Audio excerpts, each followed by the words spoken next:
Hello, അസ്സലാമു അലൈക്കും. ഇന്ന് ഞാൻ വന്നിട്ടുള്ളത് നല്ലൊരു വെള്ളിയാഴ്ച ബിരിയാണീൻ്റെ റെസിപ്പി ആയിട്ടാണ് കേട്ടോ. ഞാനിവിടെ എല്ലാ വെള്ളിയാഴ്ചയും ഇതുപോലെയാണ് സിമ്പിളായിട്ട് ബിരിയാണി വെക്കൽ. ഇതുപോലെ നമ്മൾക്ക് എത്ര കിലോ ബിരിയാണി വേണമെന്നുണ്ടെങ്കിലും വാട്ടിയിട്ടും വയറ്റിയിട്ടൊന്നും കഷ്ടപ്പെടാതെ നല്ല അടിപൊളിയായിട്ട് ബിരിയാണി ഉണ്ടാക്കിയെടുക്കാൻ പറ്റും കേട്ടോ. വളരെയധികം സിമ്പിളാണ്. അത് ഞാൻ ചിക്കന് പൊരിച്ചിട്ടാണ് ഞാൻ ബിരിയാണി ഉണ്ടാക്കിയിട്ടുള്ളത്. അപ്പോൾ ഒന്നും കൂടി ഉഷാറായിരിക്കും കേട്ടോ. ഇതിൻ്റെ ടേസ്റ്റ് പിന്നെ പറയേ വേണ്ട. എന്താ പറയുക, നമ്മൾ വാട്ടിയിട്ടും വയറ്റിയിട്ടൊക്കെ ഉണ്ടാക്കണ ബിരിയാണീനെക്കാട്ടി ടേസ്റ്റായിട്ടാണ് എനിക്ക് ഇതുപോലെ ബിരിയാണി വെച്ചാൽ തോന്നൽ കേട്ടോ. ഇവിടെ എല്ലാവർക്കും ഈ ബിരിയാണി ഒത്തിരി ഇഷ്ടമാണ്.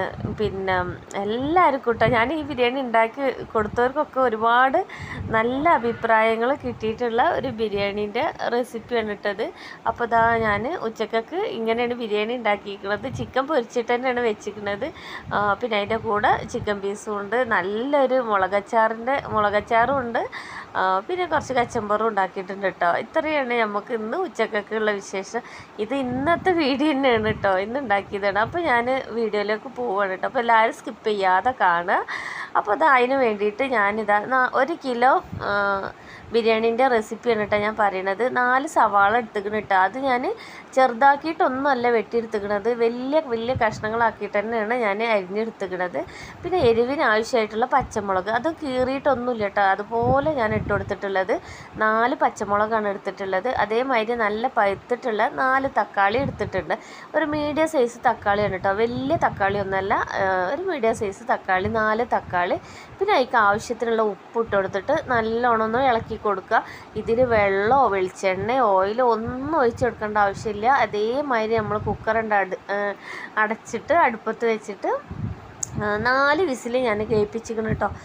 3-4 വിസിൽ കേൾപ്പിക്കുക. അതവിടെ വേവുമ്പോഴത്തിന് നമുക്ക് ഇപ്പോൾ ചിക്കൻ പൊരിക്കാനുള്ളത് നമുക്ക് കായം തേച്ച് വെക്കാം. അപ്പോൾ 1 കിലോ ചിക്കനാണ് എടുത്തിക്കുന്നത്. ഇത് ഞാൻ സാധാ നമുക്ക് ചോറിക്ക് പൊരിക്കാനും ബിരിയാണിക്കും കൂടി ഒറ്റ മസാല തന്നെയാണ് ആക്കിയെടുക്കുന്നത്. അപ്പോൾ അതിക്ക് വേണ്ടിയിട്ട് മുളകും പൊടി ഇട്ട് കൊടുത്തിട്ടുണ്ട്. ഒരു 2.5 ടേബിൾ സ്പൂണോളം എരിവുള്ള മുളകും പൊടി തന്നെയാണ് കേട്ടോ. പിന്നെ കുറച്ച് മഞ്ഞൾപ്പൊടി ഇട്ട് കൊടുത്തിട്ടുണ്ട്, കുറച്ച് ഗരം മസാലയും കുറച്ച് പെരിഞ്ജീരകത്തിൻ്റെ പൊടി, ഉപ്പുമാണ് ഇട്ട് കൊടുത്തിട്ടുള്ളത് കേട്ടോ. അപ്പോൾ നമ്മൾ ഇതിലേക്ക് കളറൊന്നും ചേർക്കണില്ല. നമ്മൾ കളറ് ചേർത്തിട്ട് പൊരിച്ചിട്ടുണ്ടെന്നുണ്ടെങ്കിൽ നമ്മൾ ആ ഒരു ഓയിൽ തന്നെയാണ് ബിരിയാണീൻ്റെ മസാല ഉണ്ടാക്കിയെടുക്കുന്നത്. അപ്പോൾ ഭയങ്കര കളറായിട്ട് വരും. അപ്പോൾ ഞാൻ കളറ് ചേർത്തിട്ടില്ല കേട്ടോ. അപ്പോൾ നമുക്ക് ഇതിലേക്ക് കുറച്ച് ഇഞ്ചി വെളുത്തുള്ളിൻ്റെ പേസ്റ്റും കൂടി ഇട്ട് കൊടുത്തിട്ടുണ്ട്. അത് ഇതിൽ വീഡിയോയിൽ വന്നിട്ടില്ല കേട്ടോ. അപ്പോൾ ഞാനൊരു 3-4 ടേബിൾ സ്പൂണോളം ഓയിൽ ഒഴിച്ച് കൊടുത്തിട്ടുണ്ട്. ഇത് സൺഫ്ലവർ ഓയിലൊന്നുമല്ല, സാധാ ഓയിലാണ് ഞാൻ ഒഴിച്ച് കൊടുത്തിട്ടുള്ളത്. എന്നിട്ട് നമുക്ക് ബിരിയാണിക്കുള്ള ചിക്കനാണ് ഞാൻ ഫസ്റ്റ് പൊരിച്ചെടുക്കുന്നത് കേട്ടോ. അപ്പോൾ ആ ചിക്കൻ മുഴുവൻ ഞാൻ എടുത്തിട്ടില്ല. 1 കിലോ ചിക്കൻ ഉണ്ട്, അതിൽ പകുതി ചിക്കനെ ഞാൻ എടുത്തിട്ടുള്ളൂ. ഒരു 10 കഷ്ണത്തോളം ഞാൻ പൊരിക്കാൻ വേണ്ടിയിട്ട് വേറെ മാറ്റി വെച്ചിരിക്കണം. ഇതേ മസാല തേച്ചിട്ട് തന്നെ വെച്ചിട്ടുള്ളത്. അതിൽ വേണമെന്നുണ്ടെങ്കിൽ നമുക്ക് കോൺഫ്ലവറിൻ്റെ പൊടി, അരിപ്പൊടി എന്തെങ്കിലുമൊക്കെ ചേർത്ത് കൊടുക്കട്ടെ, ഒന്നും കൂടി ക്രിസ്പിയായി കിട്ടാൻ. ഞാനൊന്നും ചെയ്തിട്ടില്ല, അതേമാതിരി തന്നെ ഇട്ട് പൊരിച്ചെടുത്തിക്കുന്നത്. കുറച്ച് കഴിഞ്ഞപ്പോൾ അങ്ങോട്ടും ഇങ്ങോട്ടും ഒക്കെ ഇടുന്നിട്ട് മുങ്ങി പോകാനുള്ള ഓയിലൊന്നും ഞാൻ ഒഴിച്ചിട്ടില്ല. ഒരു ഷാലോ ഫ്രൈ ചെയ്തെടുക്കണ മാതിരിയാണ് ഞാനിത് പൊരിച്ചെടുത്തിട്ടുള്ളത് കേട്ടോ. ഒരുപാട് എണ്ണ ഒഴിച്ചിട്ടുണ്ടെന്നുണ്ടെങ്കിൽ നമുക്ക് ആ എണ്ണ വേസ്റ്റായി പോവുകയും ചെയ്യും. നമുക്ക് ആവശ്യത്തിനുള്ളത് മാത്രം ഒഴിച്ചെടുത്താൽ മതിയല്ലോ, ഒരുപാട് വേസ്റ്റാക്കി കളയേണ്ട ആവശ്യമില്ലല്ലോ. അപ്പോൾ ചിക്കന് നല്ലോണം പൊരിക്കന്നെ വേണം കേട്ടോ. ചിലവരൊക്കെ പറയും ബിരിയാണിക്ക് ചിക്കൻ പൊരിക്കുമ്പോൾ ഹാഫ് വേവായിട്ട് പൊരിച്ചാൽ മതി, ബാക്കി ബിരിയാണീൻ്റെ മസാലയിൽ കിടന്ന് വേവും. അങ്ങനെയൊന്നുമില്ല. നമ്മൾ ഫുള്ള് വേവായിട്ട് തന്നെ സാധാ നമ്മൾ ചിക്കൻ എങ്ങനെ പൊരിച്ചെടുക്കണം അതുപോലെ തന്നെ പൊരിച്ചെടുക്കുക. അപ്പോൾ തന്നെ ഇതാ കുക്കറൊക്കെ 4 വിസിലായിട്ട് നല്ല അടിപൊളിയായിട്ട് അടിയിലൊന്നും പിടിക്കാതെ തന്നെ വന്നിട്ടുണ്ട്. വെള്ളമൊന്നും ഒഴിച്ചു കൊടുത്തിട്ടില്ല. എന്നിട്ട് ഞാനത് കയ്യിലേറ്റൊന്ന് വെറുതെ ഉടച്ചു കൊടുക്കട്ടെ. അങ്ങനെ ഉടച്ചു കൊടുക്കണം എന്നുള്ള ഒരു ആവശ്യമില്ല. അത് നമ്മൾ എണ്ണയ്ക്ക് ഇടുമ്പോൾ തന്നെ അത് ഉടഞ്ഞ് പോയിക്കോളും. നല്ലോണം ഉടഞ്ഞ് കിട്ടിയിട്ടുള്ള സാധനം തന്നെയാണ് കേട്ടോ. നമ്മളെ പച്ചമുളകൊക്കെ പേസ്റ്റ് മാതിരി അയക്കണ്. നമ്മളൊന്ന് കീറ് പോലും ഇടാതെയാണ് നമ്മൾ കുക്കർക്ക് ഇട്ട് കൊടുത്തത് കേട്ടോ. അപ്പോൾ നമ്മൾ ഇതേപോലൊക്കെ ഒന്ന് വഴറ്റി കിട്ടണമെന്നുണ്ടെങ്കിൽ എത്ര നേരം വെച്ചിട്ട് നമ്മളിത് ഇളക്കിക്കൊണ്ടിരിക്കണം. എനിക്കാണെന്നുണ്ടെങ്കിൽ ഈ ഇളക്കിയെടുക്കുക വയറ്റിയെടുക്കുക ഭയങ്കര മടിയുള്ള കാര്യമാണ് കേട്ടോ. എനിക്ക് ഇത്രയും ഒരു ദേഷ്യമുള്ളൊരു കാര്യമില്ല. നമ്മളിങ്ങനെ അങ്ങോട്ടും ഇങ്ങോട്ടും ഉന്തി കളിക്കേണ്ടി വരും. കുറേ നേരം നമ്മളെ സമയവും ഗ്യാസും ഒക്കെ പോവും. അതിനൊന്നും ഇടയില്ല. നമ്മളിതുപോലെ ചെയ്തെടുക്കുകയാണെന്നുണ്ടെങ്കിൽ. ഇപ്പോൾ അതാ ചിക്കനൊക്കെ ഞാൻ പൊരിച്ച് കോരി ഇനി ഇതേ ഓയിലിൽ തന്നെ ഞാനൊരു 2 ടീസ്പൂണ് നെയ്യും കൂടി ഒഴിച്ച് കൊടുക്കുന്നുണ്ട്. നല്ല പശു നെയ്യ് തന്നെയാണ് ഇട്ട് കൊടുക്കുന്നത്. ഡാൽഡ ഇടേണ്ടവർക്ക് അത് ഇടാം. പക്ഷേ നമ്മളെപ്പോഴും ബിരിയാണി വെക്കുമ്പോൾ പശു നെയ്യ് ഇട്ടാൽ ഒരു പ്രത്യേക ടേസ്റ്റാണ് കേട്ടോ ബിരിയാണിക്ക്.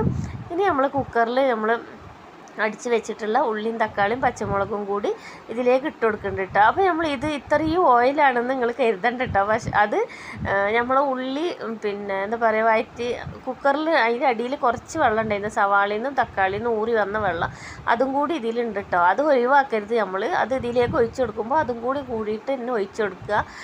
പിന്നെ അതാ ഒരു പിടിയോളം ഇഞ്ചി വെളുത്തുള്ളിയും ചതച്ചത് ഇട്ട് കൊടുത്തു. പേസ്റ്റൊന്നുമല്ല, ചതച്ചെടുത്തതാണ് കേട്ടോ. പിന്നെ ഒരു 1/2 സ്പൂണോളം ഇല്ല കുറച്ച് മഞ്ഞൾപ്പൊടി ഇട്ട് കൊടുത്തിട്ടുണ്ട്. ഒരു 3 ടേബിൾ സ്പൂണോളം ബിരിയാണി മസാല ഇട്ട് കൊടുത്തിട്ടുണ്ട് കേട്ടോ. ബിരിയാണി മസാല ഇല്ലയെന്നുണ്ടെങ്കിൽ ചിക്കൻ മസാല ഇട്ട് കൊടുക്കുക. അതും ഇല്ലയെന്നുണ്ടെങ്കിൽ കുറച്ച് മുളകും പൊടിയും മല്ലിപ്പൊടിയും ഇട്ടുകൊടുത്താൽ മതി കേട്ടോ. പിന്നെ ഗരം മസാലയും കൂടി ഇട്ടുകൊടുത്താൽ ഇതേപോലെ തന്നെ ആയി കിട്ടും. പിന്നെ ഒരു പിടിയോളം മല്ലിൻ്റെ ഇല ഇട്ട് കൊടുത്തിട്ടുണ്ട് കേട്ടോ. ഇനി ഞാനിത് ഇങ്ങനെ വയറ്റിയെടുക്കണമൊന്നുമില്ല, ഇതൊക്കെ കൂടി ഞാനൊന്ന് മിക്സ് ആക്കിയിട്ട് എടുക്കണുള്ളൂ കേട്ടോ. വയറ്റിയെടുക്കാനൊന്നുമില്ല നമുക്ക്. ഇനി ഇതിലേക്ക് ഇതാ 3 ടേബിൾ സ്പൂണോളം തൈര് ഇട്ട് കൊടുക്കുന്നുണ്ട്. ഇത് നല്ല കട്ട തൈരാണ് കേട്ടോ ഞാൻ ഇട്ട് കൊടുക്കുന്നത്. സാധാ നല്ല പുളിയുള്ള തൈരാണെന്നുണ്ടെങ്കിൽ ഒരു 2 ടേബിൾ സ്പൂണ് ഇട്ട് കൊടുത്താൽ മതി. 3 ടേബിൾ സ്പൂൺ ഇട്ട് കൊടുക്കേണ്ട ആവശ്യമില്ല. ഇതിപ്പോൾ നല്ല കട്ട തൈരാണ്, വലിയ പുളിയൊന്നുമില്ല. അപ്പോൾ ഞാൻ ഒരു 3 ടേബിൾ സ്പൂണ് ഇട്ട് കൊടുത്തിട്ടുണ്ട്.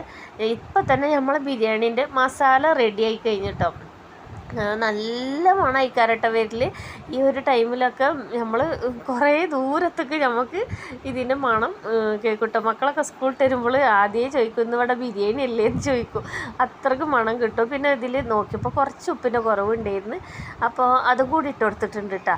ഇനി നമുക്കിതിലേക്ക് നമ്മൾ പൊരിച്ച് വെച്ചിട്ടുള്ള ചിക്കനാണ് ഇട്ട് കൊടുക്കേണ്ടത്. അത് നമ്മൾ വേവിച്ചെടുക്കാനൊന്നുമില്ല, ഫുള്ളായിട്ട് നമ്മൾ വേവിച്ചെടുത്തിട്ടുള്ള ചിക്കൻ തന്നെയാണ്. അപ്പോൾ നമ്മളൊരു 5 മിനിറ്റ് ഇതേ മസാല പിടിക്കാനൊന്നും വേണ്ടിയിട്ട് ഒന്ന് മൂടി വെച്ചാൽ മാത്രം മതി. അത് വേവിച്ചെടുക്കാനല്ല കേട്ടോ. ചിക്കൻ്റെ ഉള്ളിലേക്കൊക്കെ നല്ലോണം മസാല ഇറങ്ങി കിട്ടണമല്ലോ, എന്നാലല്ലേ നമ്മളെ ബിരിയാണിത്തെ ചിക്കൻ കഴിക്കുമ്പോൾ മസാല ടേസ്റ്റ് ഉണ്ടെന്നുണ്ടെങ്കിൽ തന്നെ നമ്മളെ ബിരിയാണി അടിപൊളിയായിട്ട് കിട്ടും കേട്ടോ. ബിരിയാണീൻ്റെ ടേസ്റ്റ് എന്ന് പറയുന്നത് അതിൻ്റെ മസാലയിലല്ലേ. പിന്നെ ഞാനിത് അതിലേക്ക് കുറച്ച് ഗരം മസാല ഇട്ട് കൊടുക്കുന്നുണ്ട് കേട്ടോ. കുറച്ചെനിക്ക് ഗരം മസാലൻ്റെ കുറവ് പോലെ നമുക്ക് ഇങ്ങനെ മണക്കുമ്പോൾ തന്നെ നമ്മൾക്ക് മനസ്സിലാവുമല്ലോ ബിരിയാണിയിലൊക്കെ എന്തൊക്കെ കുറവുള്ളത് എന്നുള്ളത്. അപ്പോൾ എനിക്ക് കുറച്ചും കൂടി ഗരം മസാല വേണമെന്ന് തോന്നിയപ്പോൾ അതും കൂടി ഞാൻ ഇട്ട് കൊടുത്തിട്ടുണ്ട് കേട്ടോ. ഇത് ഞാനൊരു 5 മിനിറ്റോളം ഒന്ന് മൂടി വെക്കുന്നുണ്ട്. ആ മസാല ഒക്കെ കൂടി ഒന്ന് ചിക്കനിൽ നല്ലോണം ഒന്ന് പിടിച്ച് കിട്ടാൻ വേണ്ടിയിട്ടാണ് കേട്ടോ. ഇത്രയും പണിയുള്ളൂ നമ്മളെ ബിരിയാണി റെഡിയാക്കി എടുക്കാൻ. ഇപ്പോൾ അതാ നല്ലോണം എണ്ണയൊക്കെ തെളിഞ്ഞ് വന്ന് ബിരിയാണി ചിക്കനിലൊക്കെ നല്ലോണം മസാല പിടിച്ചിട്ടുണ്ട്. അപ്പോൾ ഞാൻ എന്താ കുറച്ചും കൂടി മല്ലിൻ്റെലും പുതിനൻ്റെലും കൂടി ഇട്ട് കൊടുത്തിട്ടുണ്ട്. പിന്നെ നേരെ നമ്മൾ ചോറ് വേവിച്ചത് അതിൻ്റെ മേലേക്ക് കൊട്ടി കൊടുക്കണം കേട്ടോ. ഇത് ജോക്കർ അരിയാണ് കേട്ടോ. ഞാൻ സ്ഥിരമായിട്ട് ജോക്കറിൻ്റെ അരി തന്നെയാണ് ബിരിയാണി വെക്കാൻ വേണ്ടിയിട്ട് എടുക്കൽ. വിലയും കുറവാണ്. നമ്മൾ മറ്റേ കൈമാരിയ അങ്ങനെ ജീരകശാല അരിൻ്റെ അത്ര ഒന്നും വിലയില്ല. 70 രൂപ 72 രൂപയായിട്ടുണ്ട് 1 കിലോ അരിക്ക് വില. അപ്പോൾ ഞാൻ സ്ഥിരമായിട്ട് ഈ അരി തന്നെ എടുക്കൽ. പിന്നെ നല്ല ചോറ് നമുക്ക് കിട്ടും, ഒന്നിനോട് ഒട്ടിപ്പിടിക്കാത്ത സൈസ് നല്ല അരി തന്നെ കഴിക്കാറ് കേട്ടോ. പിന്നെ ഞാൻ അതിൻ്റെ മേലെ ഉള്ളിയൊന്നും പൊരിച്ചിടണില്ല കേട്ടോ. ഒന്നും പൊരിച്ചിടേണ്ട ഒരാവശ്യമില്ല. നിങ്ങൾ ഒരു പ്രാവശ്യമെങ്കിലും ഇതുപോലെ ബിരിയാണി വെച്ച് നോക്കണം കേട്ടോ. എന്നിട്ട് അതിൻ്റെ അഭിപ്രായങ്ങളും പറയണം. എങ്ങനെ ഉണ്ടെന്ന് കേട്ടോ. ഒരുപാട് ഇഷ്ടമാവും നിങ്ങളെ വീട്ടിലുള്ള എല്ലാവർക്കും കേട്ടോ.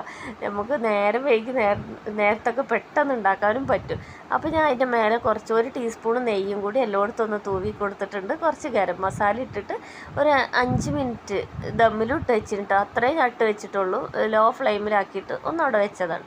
അപ്പോൾ അതിന് എല്ലാവരും ജുമായൊക്കെ പിരിഞ്ഞ് വന്ന് ഞാനിതാ ദമ്മ് പൊട്ടിക്കാണ് കേട്ടോ. ഇപ്പോൾ കണ്ടില്ലേ ചോറിൻ്റെ ഇത് കണ്ടാൽ തന്നെ മനസ്സിലാവും എത്രമാത്രം ഇതായിക്കണമെന്ന് കേട്ടോ.